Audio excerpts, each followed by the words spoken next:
अब हम यहाँ पर देखते हैं कि जब दो लाइन्स एक दूसरे को क्रॉस करते हैं तो उनके बीच का जो एंगल बनता है वो हम उन दोनों लाइन्स के स्लोप का उपयोग करके कैसे ज्ञात कर सकते हैं, कैसे फाइंड कर सकते हैं। तो यहाँ पर दो लाइन्स हैं L1 और L2। पहला लाइन L1 जो है वो एक्स एक्सिस के पॉजिटिव डायरेक्शन के साथ अल्फा 1 कोण बनाता है, और जो लाइन L2 है वो एक्स एक्सिस के पॉजिटिव डायरेक्शन के साथ अल्फा 2 कोण बनाता है। लाइन L1 और लाइन L2 के बीच का जो एक्यूट एंगल है वो थीटा है। लाइन L1 और L2 के बीच का जो ऑब्ट्यूस एंगल है वो फाई है। तो आप यहाँ पर अब देख सकते हैं कि जो थीटा कोण यहाँ पर है वही कोण थीटा यहाँ पर भी होगा, और फिर इस कारण से अल्फा 1 और थीटा का जो सम होगा वो अल्फा 2 के बराबर होगा, या फिर जो थीटा होगा वो अल्फा 2 माइनस अल्फा 1 के बराबर होगा। तो जब हमें अल्फा 2 और अल्फा 1 का वैल्यू पता हो तो हम थीटा का वैल्यू प्राप्त कर सकते हैं। अब चूंकि हमें जब दोनों लाइन्स के स्लोप पता होते हैं तो tan अल्फा और tan अल्फा 1 tan अल्फा 2 का वैल्यू प्राप्त होता है।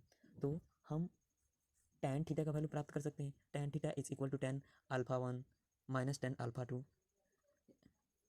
या फिर जो एंगल बड़ा हो उनमें से छोटे एंगल को घटाकर tan alpha 2 minus tan alpha 1 upon 1 plus tan alpha 1 into tan alpha 2 का उपयोग करके हम tan थीटा का वैल्यू फाइंड कर सकते हैं। और फिर जब tan थीटा का वैल्यू फाइंड हो जाएगा तो उससे हम tan थीटा से थीटा का वैल्यू फाइंड कर सकते हैं, और इन दोनों के बीच का जो एंगल है उस एंगल को फाइंड कर सकते हैं।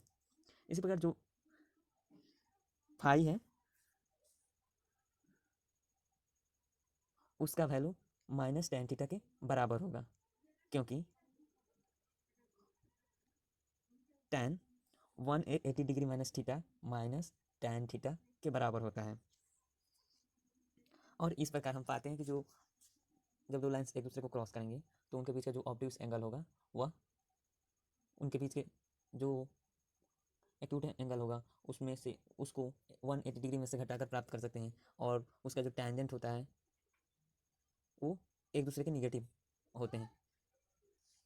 एक्यूट एंगल का जो टेंजेंट होता है वो पॉजिटिव होता है, और जो ऑब्ट्यूस एंगल का टेंजेंट होता है वह निगेटिव होता है। यह हमें ट्रिगोनोमेट्री से पता है। तो फिर the angle between the two lines having slopes m1 and m2 is given by tan theta is equal two plus minus m1 minus m2 upon 1 plus m1 m2।